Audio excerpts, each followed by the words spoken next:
Hello everyone, welcome to Sunday's livestream. I'm a little bit under the weather today, but hopefully we'll be still capable of going through some instructive chess games. Hopefully everyone has been having a decent weekend. It is essentially the end of it. Pretty sad news. But yeah, let's go into the chess. So for the puzzle, actually this one, I do recommend you guys to either pause the video in case the live stream is over by the time you're watching this, or even pause it right now, even if you're watching live, because it's a little bit chaotic. This knight is attacking both the rook and the queen. This is a fork, and the knights, I mean, it's kind of all a mess. It's soup. Everything is chaotic. There's tons of pieces. Every single powerful piece is kind of in this area. We can summarize it like that. So it's very concentrated. But at the same time, we do have some weaknesses on f7, for instance, attacked by two of our pieces, and the queen is attacking the grand diagonal. So I'll leave you guys to kind of figure that out for a moment there while I make sure everything is running. I'll leave you guys to kind of figure that out. Okay. Running.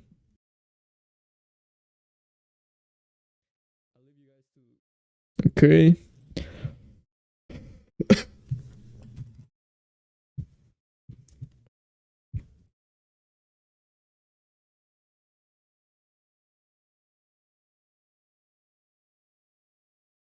Perfect. Okay. So one of the first things that you should realize is Black's king is, I mean, both kings are unsafe, right? But Black's king is potentially under more attack because there's like knight f6, or there's, you know, checks thanks to this queen being in this diagonal. One of the first things that you should try is knight f6. Knight f6 is the only check that I see fit, the only check that makes reasonable sense. For instance, rook e8 wouldn't qualify as a reasonable check because that square is attacked twice and only defended once. So rook e8 is very easy to cancel out, to eliminate out of the equation and move forward to the next thing, which would be knight f6. Now, obviously, queen g7 and queen h8. I mean, in the similar way you would try rook e8, it's okay to try it momentarily, but you shouldn't take any longer than 10 seconds. It's quite quick to get over that. Now, as soon as I said that, I think queen h8 does qualify as one of those, but queen g7 is surprisingly close. After king takes g7, rook takes a7 check. Black has to play king h8 on the move, because if king g8, we're gonna get potentially some knight f6, but okay, even this works in this way because there's knight takes f6. However, thanks to that line, we get to see, at least if you do it in this order, you get to see some ideas, and that idea of coming with knight f6 and potentially king h8, rook h7 may be important. Maybe it isn't important. Either way, you should keep it in your mind. Okay, all of those things said. The candidate move is not this check, because after knight f6, there's knight takes f6, queen takes f6, and then the knight on d6 is hanging in the end. David, you walked into my trap. Queen takes f7 is winning in the end, because king h8, queen h7, these two pieces are the most powerful in chess, queen and rook consecutively, and they're working together. Black is over. Black is dead. Well, you would be right if it wasn't because of this bishop on c4, and that's the 6, knight takes f6, queen takes f6, queen takes d6, queen takes f7, bishop takes f7. Now we are the ones resigning in the next move because we're completely lost. So knight f6 doesn't work. All of the checks we've already checked. We've already scanned through all of those checks, all of those forcing moves. And that takes us to non-check moves. So we have to create threats quickly. It's such a forcing position. If we play something neutral like queen d4, we're simply losing the rook. So let's think. Well, queen takes c4, queen takes c4, knight takes c4, knight takes e7. That doesn't work. Takes. Pretty straightforward. We're losing. We're entering a losing endgame because we're down the exchange. What else? Knight takes f7 should come to your mind. It's an important candidate move. But after knight takes c3, the most forcing reply, we're simply, I mean, if this doesn't work, we're simply down the queen. So we really need something very forceful here. And you could try knight takes h6 check, but after both king f8 or king h8, there are no more checks. Rook f7 is falling into bishop takes f7, and if king h8, knight f7 is falling into the same trick. So both king f8 and king h8 work. So that takes us to the next candidate move, and that is rook takes f7. And this is the winning move. This is doing something very forcing. It's threatening queen g7 mate. It's also saying, look, black, I'm moving one of the pieces you were forking. You're essentially left with a very forcing move, which is knight takes c3. If it's not this, then white is completely winning. As I said, queen g7 is a major threat. And after knight takes c3, the knight stopped occupying or keeping an eye on the f6 square, which means, I mean, maybe this is obvious by now, but it's not obvious when you're visualizing from here. Then knight f6 check, king h8 and rook h7, a very familiar pattern you should all study. Like, this is something that repeats itself in chess over and over. In fact, many tactics in chess work that way. That's why you should solve puzzles over and over and familiarize yourself with the different patterns. So this one, in this case, I'm not sure what the name of this mate is, by the way. I'm not sure if it's Anastasia. It may be Anastasia's mate. But rook h7, very typical knight plus rook combo. And that would be the answer of the puzzle. So a little bit of a tough puzzle for today's stream, but hopefully that was useful. And let's join finally the Rapid Arena. It took us a while. So we're going to be, goodness gracious, 253rd. Well, far away from number 1, but okay, maybe we can catch them with, maybe we can berserk a couple. Not a really big fan of berserking, because then it kind of defeats the whole purpose of walking you through my thoughts if I have to do it under some pressure.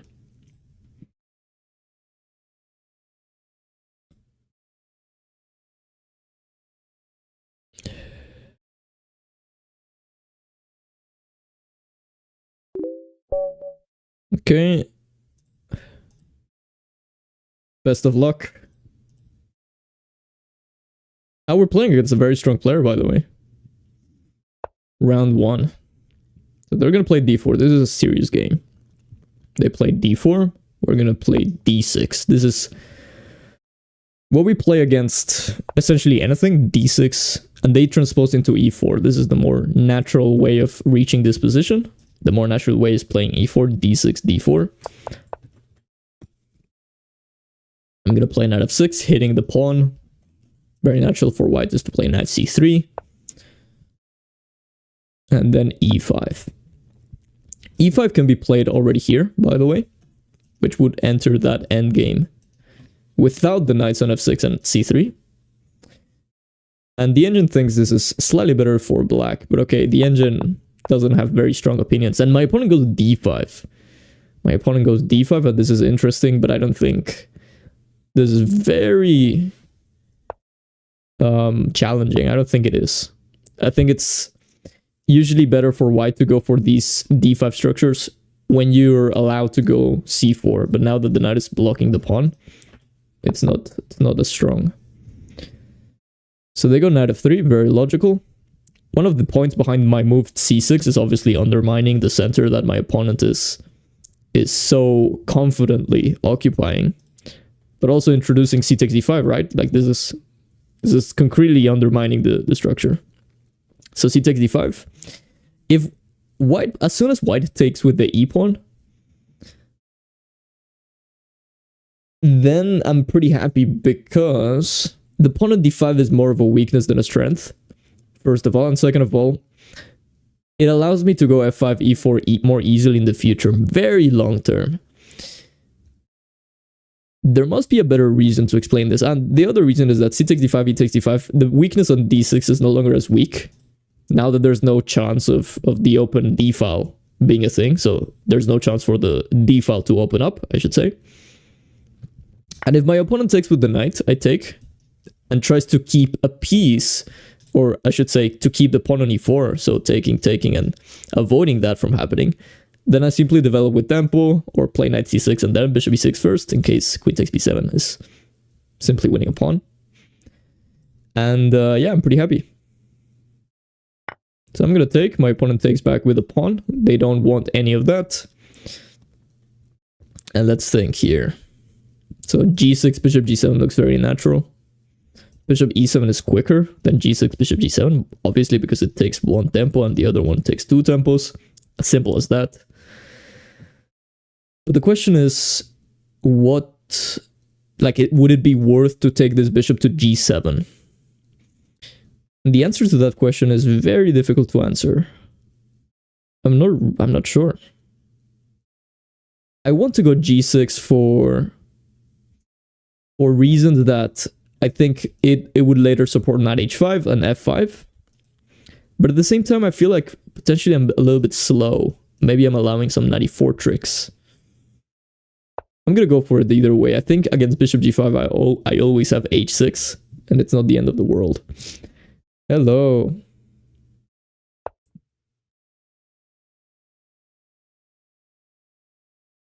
Hello. So I'm gonna go bishop g7. I think h6 is also very serious. Let's think about this.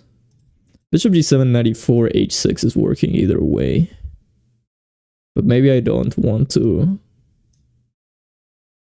trade so many pieces. I'm gonna go h6. I'm gonna ask the question, especially now that I haven't castled yet. If I had castled already, there's some ideas of h4, but okay, that's just an idea. It's not even the most critical reason why I want h6 right now. I want h6 right now just to prevent knight e4. For example, once again, if I had played bishop g7, that allows knight e4. That's an extra option. Maybe it's fine for black, but I want to get rid of it as a whole. Now my opponent goes knight d2 with the idea of knight e4, or maybe to put the knights this way. So one of them on c4, the other one on e4, and this is a very tactical plan. So my opponent is seeing, oh well, that's gonna stop defending d6, and guess what? Only one piece of yours is going to be defending d6 by then. That's gonna be the queen. So if I attack it twice this way, you're gonna lose the pawn. As simple as that. So I'm gonna anticipate, be prophylactic against that, but I just have to figure out how. I think a very natural move is queen d8.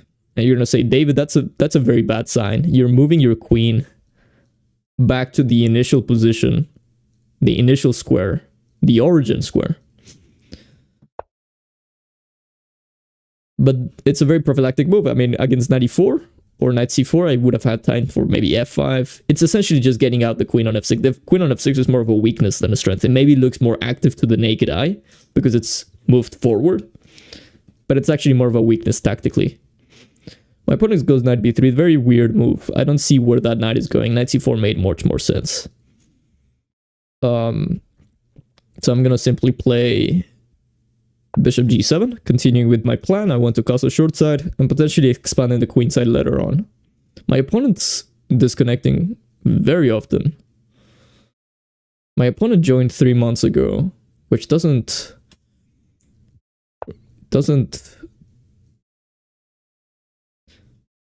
make me any happier. If you guys get the reference there. I mean, it's not even a reference, it's just a kind of an... I'm implying something there, but I'm not gonna say it because then I appear paranoid. So bishop e2, let's see. I'm gonna castle short side. Could be that my opponent just created an account recently.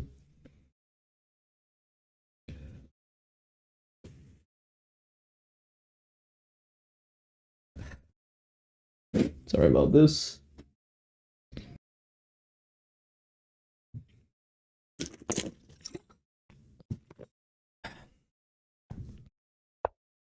So d6 is definitely a weakness. Okay, a4. So this move is a very positional plan. a4, a5, it's designed to stop a6. So for example, a6, a5, and all of a sudden this pawn is locked. A locked weakness. Okay, that's fine. Well played. Let's think. So I can go for f5, e4 ideas, but that would only that would only be making or developing or improving that bishop on g7. I want to improve the pieces over here. They're a little bit underdeveloped. This bishop on c8 is always kind of a problem. It could come to f5 though, and it's difficult to evaluate this. It's hard to say. Huh. It's really hard to say, actually. I could also just go knight a6, bishop d7, rook c8, and take my pieces out that way. The bishop f5, it's hard to really get a grasp of what's the true meaning, or if that bishop is truly doing something useful there. I'm gonna play it. It's a very active looking move, first of all. Second of all, I didn't see any other alternative. Thank you, Thug Assassin, for subscribing. Oh, that was from Twitch. Someone is using the Twitch. I'm pretty happy about that. But going back to this, b6, bishop a6. So for example, b6 causes short side, bishop a6. I think white can simply block with knight b5, and then my whole plan with b6 and bishop a6 is rendered. And if I want to play b6 for bishop b7, I'm not sure. I get the idea of playing b6 for the sake of planting a knight on c5, but yeah. Okay, rook c1 is a very weird move. This is what I'm saying. Look, my opponent's playing a a4 and then rook c1. I really don't understand that. So they, very tricky. Knight d7 runs into g4. And all of a sudden this bishop is trapped. So I'm gonna go knight a6. David, can't white take your knight, double your structure, pawn structure, and make you miserable? Yeah, but I wouldn't be making me miserable. That would be opening the b file.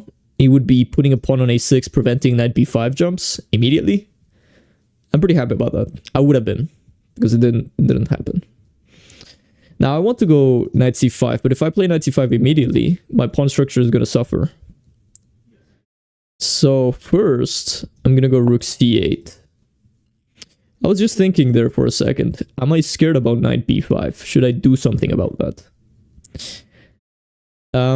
Because it's attacking, it's creating the threat of knight takes a7. That's as materialistic as that looks. If white simply takes a pawn, I'm down a pawn. But after knight b5, maybe we can talk about this further in the postmortem. But knight b5, I would have played knight c5 regardless. Knight takes a7 and then rook a8. And I think I'm taking on a4 at the end. I think the tactics work to me. In my favor, I should say. I'm going to take with the rook. Taking with the pawn once again would make my position worse. It would be blocking the c file for my rook, first of all. And second of all, it would be allowing white's pawn on d5 to be even more annoying. Given that it would be a passed pawn. Every time you hear about a passed pawn, that's synonymous with problems and counterplay. I'm going to play h5, a little bit more of an intuitive move this one. It's designed to stop g4 in some scenarios, but also sometimes you want to simply push that pawn down the board. And create a counterplay that way. On 94, we get a moment of truth type of situation. My opponent is saying, look, you can move your rook back, or you can take on e4. And I think both of those are very reasonable. I'm going to choose the first one. It makes my position a little bit clearer, first of all. Second of all, I think my bishop on g7 is potentially better than the bishop on e2, given that my pawns are doing a decent job at neutralizing it over here. And my opponent's pawns are also kind of helping the situation here. I'm going to start with bishop h6. This is essentially attacking the rook. Rook b1, very weird move. Rook e1 makes more sense. Okay, I'm gonna play queen h4. I have to be quick. Queen h4 is simply creating the threat of queen takes e4, but I want to also bring just the rook back over here. Yeah, this game is weird. Bishop f4 is a major threat, by the way. I have less than a minute. Stops for a second, it means that I'm lagging. And unfortunately, I can't do anything about that as much as I would like to. Okay, I'm gonna play b6. I'm gonna put all my pawns in dark squares so my opponent can't attack them. I'm gonna move my queen back. And I think if at any point we had an advantage, it's gone. That's bad news. But we're not worse. And that's the good news. So I'm gonna see if I can kind of bother white over here a little bit. So I'm gonna play queen d7, bothering white over here. My opponent defends it tactically. I'm gonna defend it tactically too by putting the rook here. Now queen takes a4 is a threat. Rook a1 is a natural move.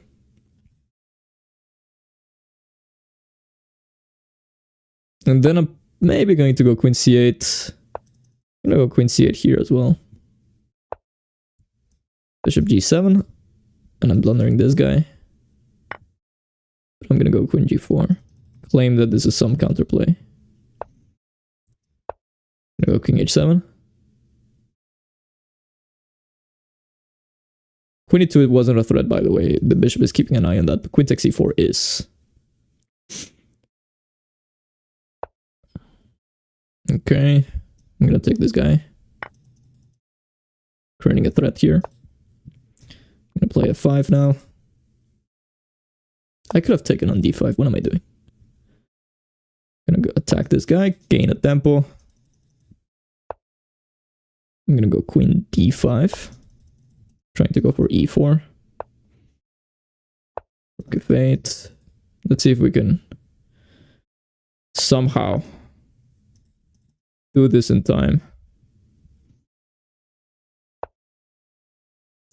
I'm gonna sacrifice this guy for the sake of making moves. I'm gonna go g5. God knows what's going on. Okay, that's what's going on. Not good. Fortunately, I think this may be the end of it.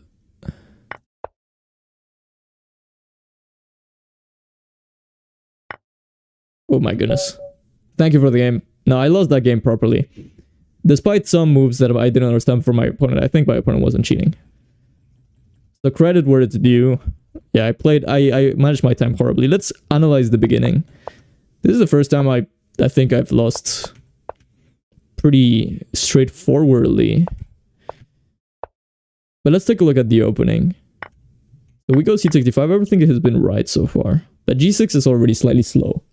We should have gone knight a6 according to the engine, or bishop e7. Bishop e7 we were calculating for a while. So let's see where could we have improved. Okay. Yeah, the bishop on f5, it's kind of a weird thing because it does get trapped if you go for g6. But okay, in this case, you're not going for g6. It makes more sense. Bishop f5, bishop g6, always worst case scenario. So g6 was wrong. Bishop e7, let's say bishop e2, causes short side. And bishop f5. But even then, white is slightly better according to the engine.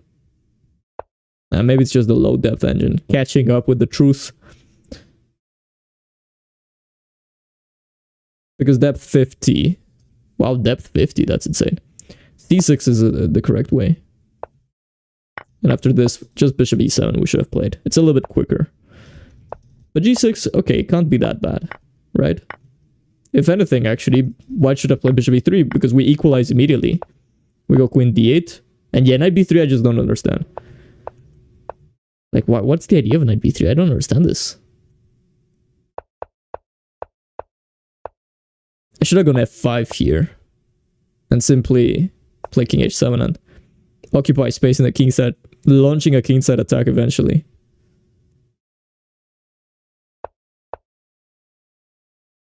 But yeah, look at my time management down here. You guys can't see it. So I go from 7 minutes to 6 over here, and it's moved 9. And then I'm taking like 30 seconds, and over here I took a really long time evaluating all of these options. Yeah, my time management was hideous. My time management was hideous. But we were slightly better here. It's just difficult to continue. Queen d3 is a very accurate move, the only move to keep things under control, because if you go something like, I don't know, if you simply defend with bishop f3, bishop f4 is already winning because of this, and you're gonna say, well, just don't move this pawn, David, move the g pawn. Well, that's also falling into tactical shots. Queen d3, I mean, my opponent defended properly. And after queen d3, we should have played rook cc8. Idea being queen d8. Goodness gracious. Okay, I have no idea what that's all about. Okay, let's say c4. Then b6. b4 makes sense. Queen d8. Let's say rook b2 just as a waiting move. h4, rook b1, king g7. Let's just make infinite waiting moves to see what's going on. Queen g5. Okay. So essentially this rook cc8 move is essentially saying, look, white's play is going to be in the queen side, black's play is going to be in the king side. So I'm going to move the rook first, move the queen, go h4, bishop f4, king d7, and potentially rook h8. But the truth is that it's a very dry position.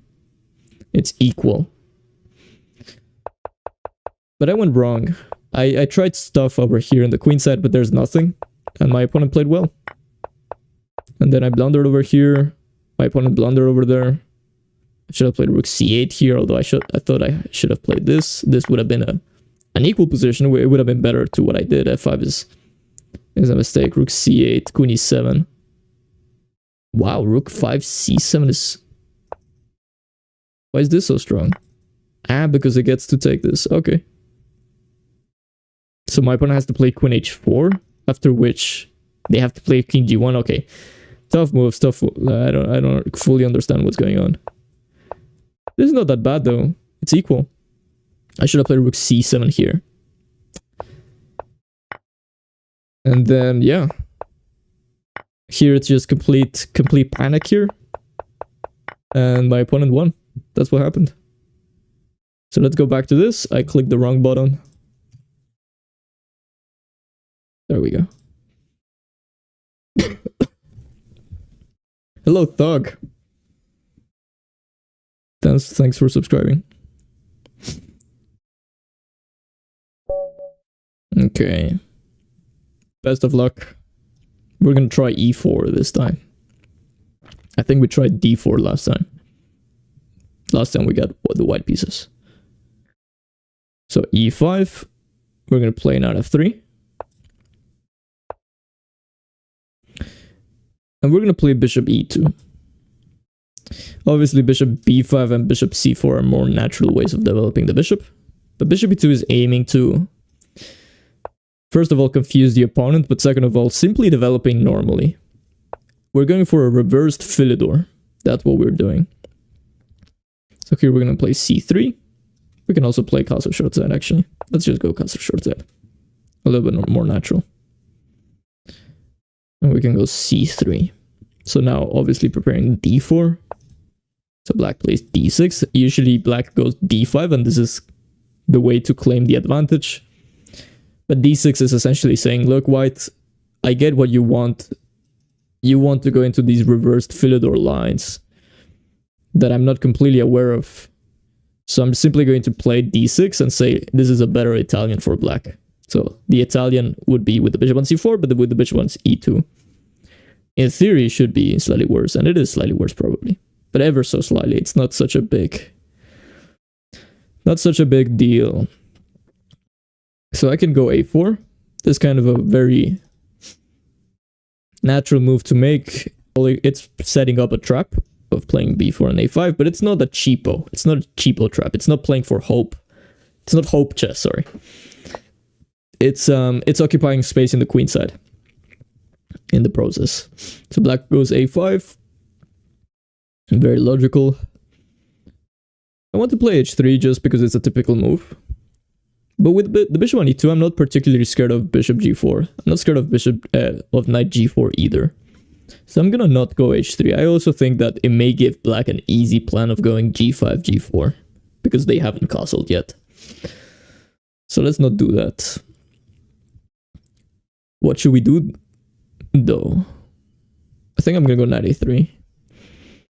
With the idea of knight c2, potentially knight e3. Also knight c4. If I put my knight on c4, then d4, d takes e5 becomes a way of putting pressure. So my opponent goes castle short side, now g5, which means that I can get away with playing h3 more likely. Sorry about this. But let's think about this. So I want to go bishop e3. Why? Because this bishop is a little bit annoying. Should I do it after playing knight c2 or knight c4 so I could potentially take back with the knight? I don't think so. I'm gonna go bishop e3 immediately. I'm not scared of doubling the pawns. It opens up the f file, first of all. And second of all, the pawn on e3 is actually pretty useful. It's supporting d4 and it's covering the very important f4 square. Sorry about that. It was a super sneeze. Yeah, I'm getting ill. It's unfortunate. Knight h5, knight f4 ideas are very typical. Maybe not now because there's knight takes e5 tactics. But if black prepares it with rook e8, so for example, rook e8, knight takes e5, rook takes e5 would be defending that potentially. Then the f4 square would be under some... I mean, it would be a little bit weak. So bishop takes e3, f takes e3 is getting rid of that idea as a whole, because the pawn on e3 is always going to be there. I mean, sorry, not always, but like, it's going to be there. Defending it. Okay, so bishop a7, keeping the tension. Very logical. I can force black's hand by playing knight b5. If they go bishop b8, I consider that as a win, because the bishop on b8 is miserable. And if they take, then I forced my opponent's hand, but then black would argue, well, I force you to go knight b5, and the knight on b5 is a little bit more misplaced, than on a3. On a3 it has the chance of coming into the game more easily. Not just because my knight is on a more active looking and more forward. Not because that's the case. It means that my knight is more active. I think it's actually the opposite. The knight on a3 is more active than on b5 just because it's closer to getting involved into the game in a more meaningful way. Closer to the center, for instance. Bishop takes a7 is also very reasonable, by the way. What should I do? I'm gonna go knight b5 just because practically gives black the choice to make. It's not always easy. It's never easy. So knight b5 attacking this guy. Bishop takes e3, f takes e3, and they go bishop b8, which I'm pretty impressed. I'm gonna go h3 now that knight g4 is a little bit annoying. Because the bishop has on e3, this bishop on e3 is pretty nice. I don't want to move it. Yeah, I'm pretty surprised about this. The only way this bishop can come back into the game is by moving this knight, moving this pawn, and potentially d5 eventually. But that's gonna take a long time.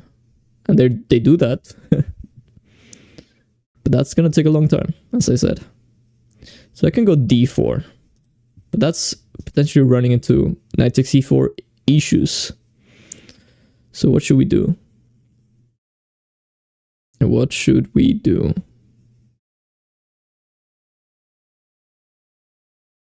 I think I'm gonna go rook e1. I'm gonna allow my opponent to get c6 and d5. I don't think it's that scary. For example, if they go d5, I can go queen c2 maybe. I think it would have been interesting. My opponent plays queen c7 though. Not sure about that one. I think I can play knight c4 now. And d5, knight takes e5 ideas are in the air. Also bishop b6, also knight b6. That can prove annoying. In fact, d5, bishop b6 forces queen d7. That's the only safe square for the queen. After which we can take on e5 with tempo. And that looks very good. So my opponent plays knight d7, but that looks very bad. That looks... It's almost as if all of my opponent's pieces are concentrated in the queen side. Only the knight on e7 and potentially the rook on f8 are somewhat near the black king in case they need to defend it. So I'm going to play this very sneaky move, queen d2 now. But I have to calculate d5, bishop h6. That's essentially going for brute force. Should I go for that? Also, d4 looks very natural. If this knight was doing anything on f6, it was keeping an eye on e4, but now that it's no longer doing that, then maybe d4 is working. I'm gonna go for d4. It looks very natural. It's following the principle of all of these Juco piano types of structures. So you're endlessly, well, I mean, appearing endlessly. Preparing c3, and then you're making tons of maneuvers, knight bd2, knight f1, knight g3, rook e1, and then eventually you're gonna go d4. So it seems like we've done all of that. We've found a decent place for this knight on c4, we've played rook e1, and more importantly, black went knight d7, which is not always very active. And that allowed us to go d4. Hello, Roger. How are you doing? We've lost the game. Pretty unfortunate. Although I do have my doubts the more I think about it. But okay, let's not go that way. Internet chess is internet chess. I'm you know, yeah. I'm just arrogant, that's the problem. Cheh.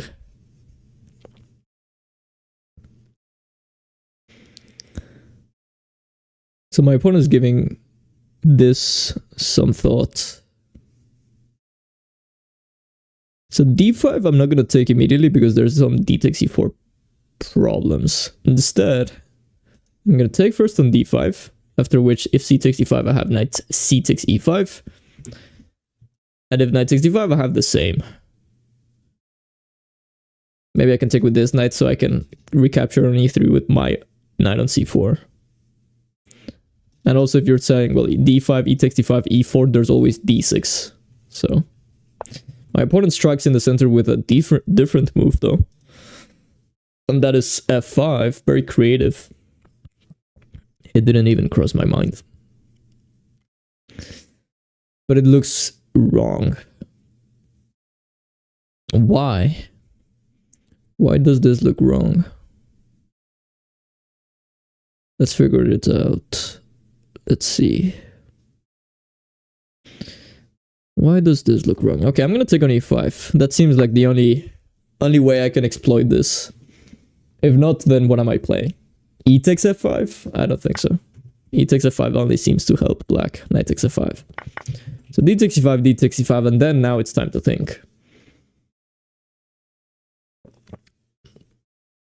So the diagonal has been weakened, so I can play queen b3 for instance. And after something like f takes e4, knight b6 would be at least winning the rook. If maybe there's something even better. So queen b3 comes to mind. What else? What else comes to mind? Well, sacrificing on e5 is a very serious kind of move. But I don't think it's working. So I'm going to play queen b... Oh no, queen b3, obviously black is going to play king h8 or king h7. So what am I saying?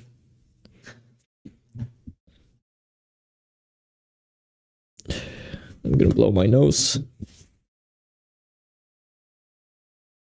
while I ponder on whether I should play queen b3 or not.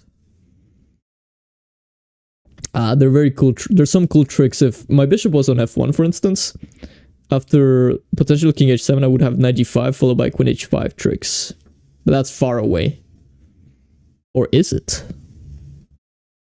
Maybe it's not. No, I think it is, unfortunately. Let's make a move though. Let's not lose on time. Because then things are not doing well. Not going well. Bishop h6 is a sacrifice. Bishop d3 is very passive. Queen b3, knight f takes e5. Goodness gracious. I mean, it feels like there's something. There's nothing. My opponent is somehow holding on. And it looks like it shouldn't.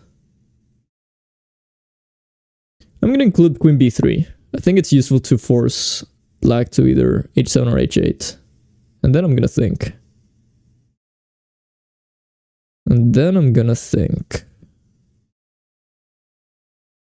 Now. Goodness gracious, there's so many tempting options here. Okay, now I'm going to go knight f takes e5. And I know what you're going to say. You're going to say, David,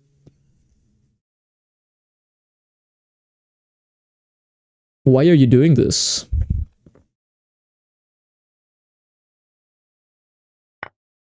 It's a practical choice. Bishop b6 doesn't work.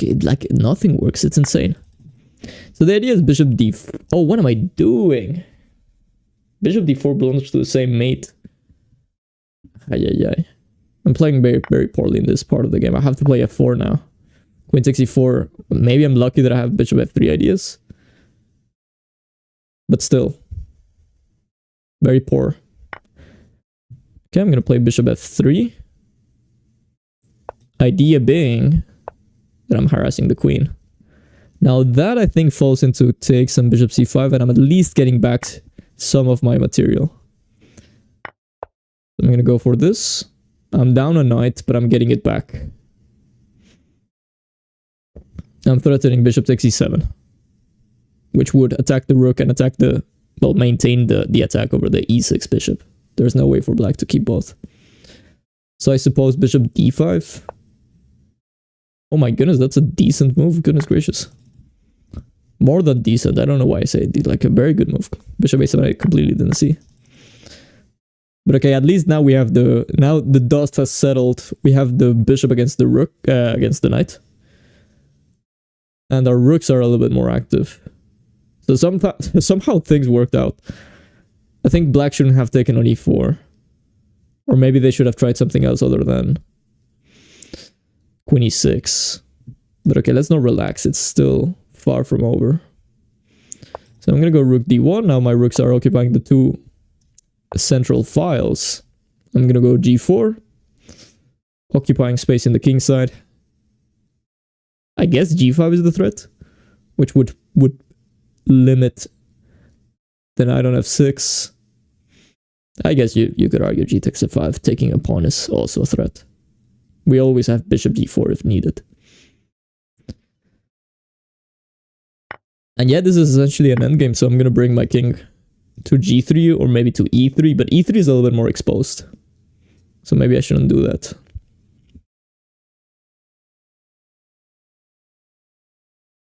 I have 10 seconds. What am I doing? Sorry, I relaxed there for a second. Let's do this and rook d8. This is winning a knight. Check, take. I'm gonna go bishop e4 maybe, or king f2, king e3. I'm keeping an eye on the entry squares. Check. I'm gonna take on g5 just to simplify. I'm gonna put my bishop on e4. And I'm gonna take on g5 very soon. Oh, this is simplifying further. And actually this is winning the rook, because there's bishop g6. Now that things are a little bit clearer, I'm going to pre-move this because it's check. And then I'm going to take this guy, and then this guy, and then b4, and then g5, and g6. And this is a elementary ladder mate with more than enough time to spare. Yeah, obviously no, that was riskier than I wanted. So thank you for the game. Net 9 left.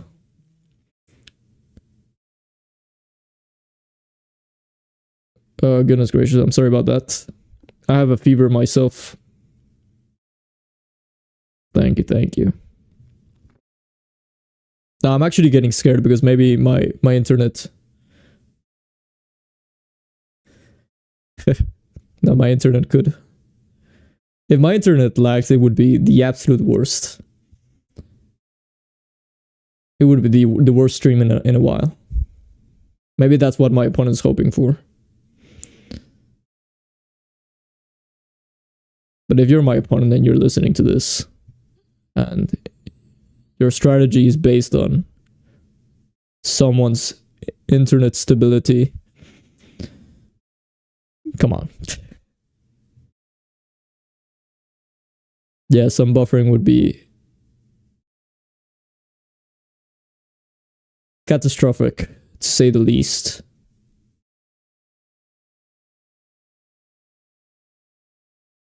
We're gonna be here the whole day.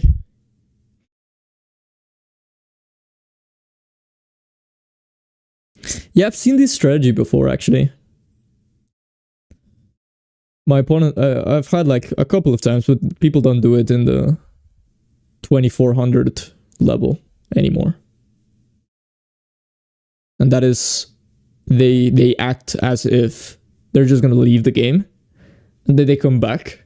So they even, sometimes you can even see this green ball go gray or empty, meaning that they've left the game.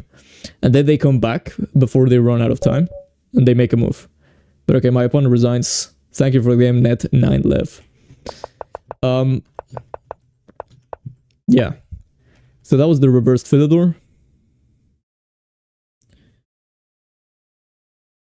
You can also pre-move going down.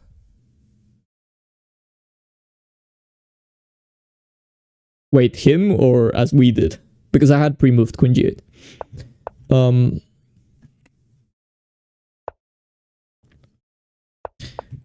So let's take a look at this. That was a reasonable win. My opponent should have gone d5. And this is accepting the challenge, but also very principled. After this, we would have played knight bd2. Castles is very likely. c3. Threatening b4, so black plays a5. a4. And then here, now h6, rook e8. Even d takes e4 is possible. Let's say h6, and we would have essentially had a reversed Philidor. So the plan is bishop e3, followed by d4, and we have a completely fine position. We're also putting pressure on e5. So rook e8 is already needed, and as I said, bishop e3, followed by d4, etc. So, yeah. Instead of all of that, we got a slightly worse Italian, although it's not even worse, it's slightly better for white. Only if we had played b4 and then a4 this way. Because then we occupy space a little bit with more tempos. It's a little bit quicker, we gain more time. And time is money. Sorry. Time is very valuable, obviously. In life and in chess. So I went for a4 and knight a3. This is absolutely, I mean, it's balanced. It's an interesting plan. The engine says d4 should have been played, but I didn't know what to do against bishop a7. The engine thinks this endgame is completely equal. I didn't want to kill the game in such a way. So yeah, knight a3 makes more sense. And yeah, knight b5, interesting. Still not the best though. Bishop takes a7, rook takes a7, and rook e1 would have been slightly better according to the engine. But okay, knight b5 makes tons of sense. Yeah, this is... Once again, let's not trust super low depth. The more depth the engine gets to and calculates, the more likely this is going to be 0.0. So when it comes to middle games like this, especially in the Italian, where there's so many ways of playing, it all comes down to what plan you want to go for. Maybe some of them are slightly worse than others, but everything dilutes to zeros eventually. Bishop e8 was very interesting. It's objectively fine.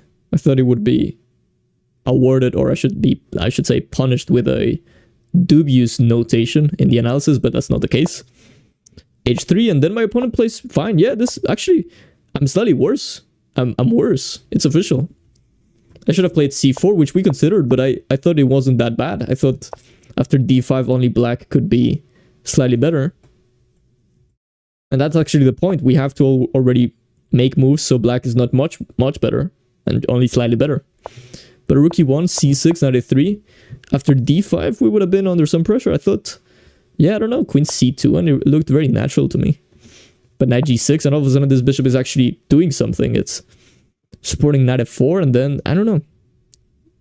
Maybe more importantly, this bishop on b8 is bad.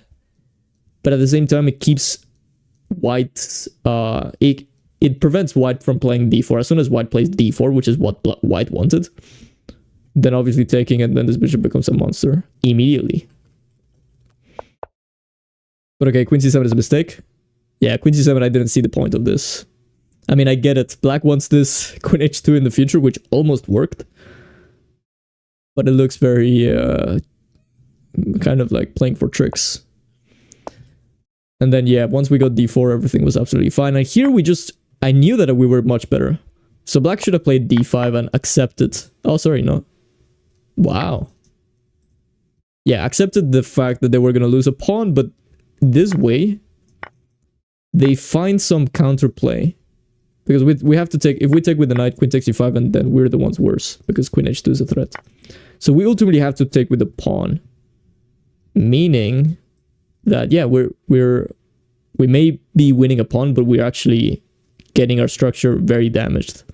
That's why actually the engine doesn't even go for the pawn and plays bishop d3 and claims that white is slightly better. But instead of that, f5 was played, and this is a mistake. I took on e5, this is fine. Queen b3 is correct. King h8. And then here I just failed to see bishop b6, apparently. After which I simply take back. Let's say rook a7, rook a6 is simply running into the simple tactic.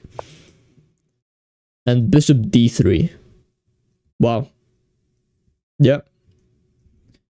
And the threat is e takes f5, apparently.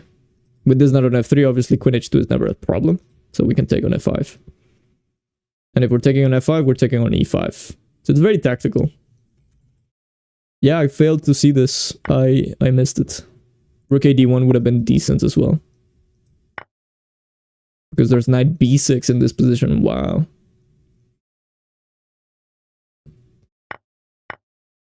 But yeah, this sacrifice is dubious. Because I thought I had bishop d4. But not the case. I had to play queen f4. Sorry, f4. And I think, yeah, there were many. Queen e6 directly would have been better than what my opponent played. But I think the cleanest is queen c7. And the best I can hope for is something like e5 and maybe, I don't know. Like bishop b6, rook a d1 quickly. But okay, black is in time. Queen takes e4 is returning the favor though. So now white is absolutely fine again. Bishop f3. And queen d3 was very important. I think my opponent probably saw rook a d1 and got scared, but there's queen a6. And surprisingly, I mean, it looks like white is finding compensation. I know that white is down a whole knight. But I don't know, I see a move like bishop c5 and it looks very scary. However, there's bishop a7. And this idea is key. Bishop a7, not only this is preventing bishop 67, it's creating a threat on its own. And very importantly, this is check. We're not in time to take the knight on e7. So that's the reason why you have to go bishop c5 right away. So after bishop a7, you actually take, and take. Sorry. But yeah, this was the way black should have played. Instead, this is giving white a already slightly better endgame. And bishop a7 is a mistake. Bishop d5 was important. So we get into this endgame and it's completely winning for white because white has the bishop against the knight. The bishop is reasonably placed, which is very good news. And we have stronger rooks. Our rooks are much more dominating than blacks. g4 was a mistake though. I shouldn't have gone for this. I should have gone rook e5, provoke g6, and then go rook e7. So this rook on a7 is kind of tied up to the defense of b7. And yeah, we're threatening something natural like... Actually, this is not natural, bishop c7. I was going to say, I mean, we can slowly improve our position with king f2, but Bishop c6 is a direct threat.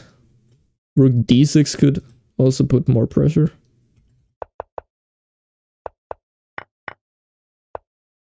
But yeah, rook e8 is making my life easier. A little bit more resilient is rook a8. Simply bringing the rook back. Goodness gracious, rook a d8. But after this tactic, this made my life much easier. And with 8 seconds left, we managed to miraculously convert this. A link short puzzle to solve. Yeah, unfortunately, that's why we have the Discord actually. Because